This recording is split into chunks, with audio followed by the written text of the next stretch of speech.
Well, it's a bad habit, tweeting and Instagramming while your significant other waits for you to hit send.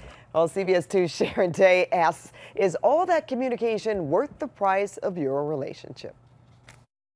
Email, phone, text, Twitter, Facebook Instant Messenger. Meet David Viena, the Southland writer behind the Daddy Complex, who embraced social media when he began blogging. I'm like carrier pigeon, smoke signals, you know. Beacon in the sky, bat signal. Blimp.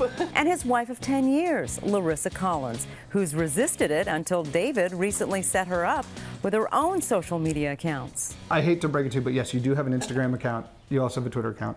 You have a Tumblr account. The two agree their relationship, which includes 5-year-old twin boys, is happy and solid. They say they communicate successfully in person, by phone and text message. But Larissa remembers when David's social media habits bugged her.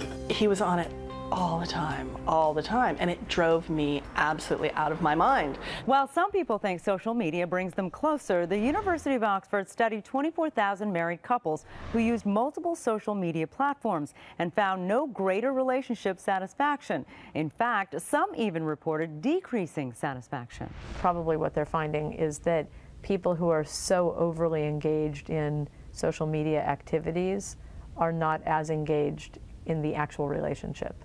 They're too busy. They're too busy on social media. Psychologist Dr. Karen North is a social media expert who teaches online communications at USC. She was not involved in the Oxford University study and questions the relationships of the Oxford participants before they were introduced to social media. It's not necessarily that social media use, even use of many channels, interferes with relationships. It can enhance it.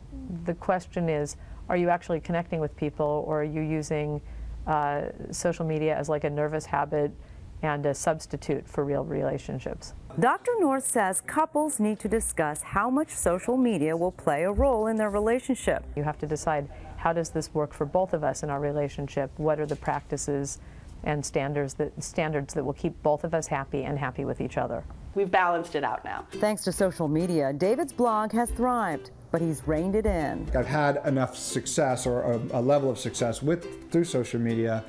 I kind of take weekends off now. Well, we have a rule with the boys that there are no toys at the table. So I make him, you know, no toys at the table. And when it comes to communicating with each other, and nothing beats face-to-face conversation. Larissa says while she's taken up solitaire on her phone to fill the time David spends posting and tweeting, they have set limits on social media when it cuts into one-on-one time.